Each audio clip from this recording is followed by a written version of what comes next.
From Halifax in the Quebec Major Junior League, the Nashville Predators are proud to select Zachary Leroux. Ah, c'est en 2021 et mon invité s'en souvient bien de ce moment. Jean-Philippe Glaude, dépisteur avec les Prédateurs de Nashville. Merci d'être avec nous ce soir, Jean-Philippe. Grand plaisir. À l'approche du repêchage à la Ligue nationale qui aura lieu le 28 juin à Nashville, ça va être spécial pour l'organisation, pour un peu tout le monde, ce repêchage, 20 ans après celui de 2003 qui avait eu lieu à Nashville aussi. Oui, effectivement, ça va être excitant. En plus que David Paul, ce sera son dernier repêchage.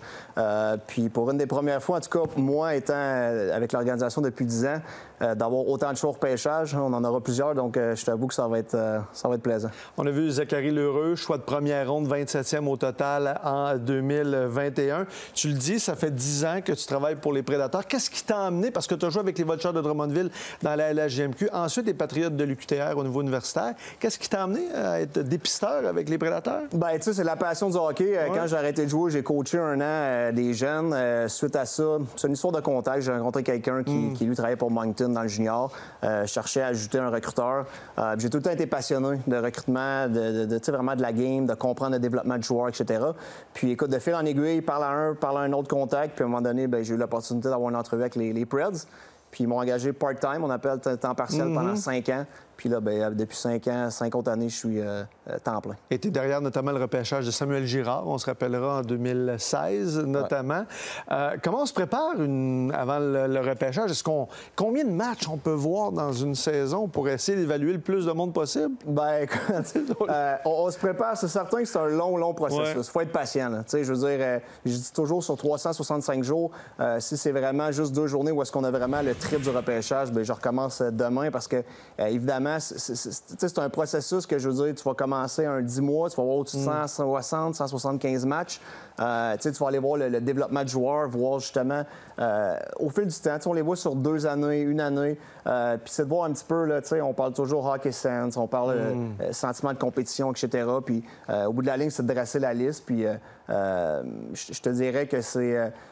la patience, c'est le mot de mise, dans le sens que c'est un très long processus. Puis le jour J, tu ne sais jamais comment ça va se placer. Est-ce que la liste est déjà faite d'avance? Est-ce que pour un dépisteur, parce que vous êtes plusieurs, c'est difficile de vendre son joueur, un joueur qu'on aime bien, ou parce qu'il y a plusieurs dépisteurs qui veulent aussi que leur joueur soit... Est-ce que la liste est déjà prédéterminée avant le jour J? Bien, c'est vraiment... Je dis toujours que c'est un consensus. Il faut réussir avec nos autres collègues, il faut se respecter. Puis avec les années, tu apprends justement à vendre ton joueur. Parce que, tu sais, à quelque part, c'est un job un peu qu'on fait, c'est un job de vente. Il faut être capable de vraiment arriver avec des faits et non des perceptions. Je veux vraiment arriver avec des faits à la table, mais je dois respecter l'opinion des autres. Puis, tu sais, comme recruteur, tu essaies de te mettre beaucoup dans les souliers aussi de ton recruteur-chef. Parce que lui, il reçoit tous les commentaires de tous les recruteurs, que ce soit les Finlandais, les Suédois, les Américains. Puis lui doit être capable, justement, de dresser la liste, respecter les opinions des autres. Pour ma part, c'est vraiment de dire, regarde, on amène nos faits, on veut se battre pour nos joueurs qu'on aime. Quand on a de la passion pour un joueur, tu parlais de Sam Girard, quand tu as de la passion pour un joueur comme ça à l'époque, bien, tu veux amener le maximum de faits, d'exemples pour vraiment le monter sur la liste, que ce soit une place que tu es confortable. Parce que quand tu arrives et qu'il est un rang précis, puis tu vas être certain que si, exemple, en 2e ronde, 3e ronde, tu arrives puis il est disponible, bien, tu vas être certain d'avoir fait ton job. Mais le mot-clé, c'est vraiment consensus puis de respecter l'opinion de tes collègues. Le repêchage qui s'en vient à Jules va être intéressant. Évidemment, Connor Bedard sera le premier, mais par la suite, c'est intéressant. Il y a plusieurs joueurs. Ça pourrait être interchangeable. Qu'est-ce que tu peux nous dire des Fantilli, Carlson, Smith et Michkov? Le fameux Michkov. Mais bref, sur les 4, là, ils ont tous, chacun, leur qualité aussi. Oui, exact. J'ai vu au championnat de moins de 18 ans, justement, Will Smith avec les États-Unis, un excellent joueur de hockey, tête de hockey incroyable, hockey sense, élite. Joueur qui joue les deux côtés de la patinoire. Fantilli, c'est un joueur qui est puissant, on l'a vu au championnat du monde junior. Michkov, on ne l'a pas vu live cette année, je dirais. Moi, j'ai encore le souvenir, par contre, en 2021, au championnat des moins de 18 ans à Dallas. On parlait de Michkov, on parlait de Connor Bedard. Les deux s'échangeaient les buts en finale. C'est 2 joueurs qui étaient les 2 plus jeunes joueurs du tournoi, puis ils avaient performé à un niveau vraiment impressionnant.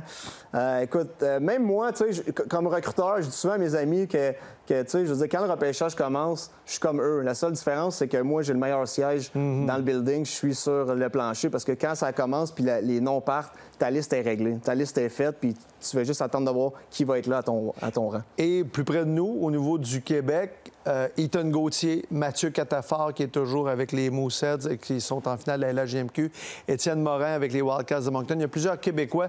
La QV 2023 des Québécois, qu'est-ce que tu en penses? Bien, tu sais, tu as nommé des noms qui vont être très intéressants pour les équipes. Là. Je te dirais pas qu'en quantité, on va être impressionné, mais par contre, en qualité, Ethan Gauthier, on regarde le hockey des séries de la NHL actuellement, c'est ce genre de joueur que tu veux dans ton équipe, compétitionne. Puis même quand, exemple, Ethan ne va pas nécessairement produire offensivement, comme un match à Paris, bien, tu le vois sur la glace. T'sais, il fait les détails, joue physique. Puis, jouer physique, c'est pas nécessairement juste de donner des mises en échec, mais prendre les mises en échec pour justement faire les petits jeux, sortir la rondelle. Mathieu Catafort, bien, on le voit en série actuellement avec Halifax.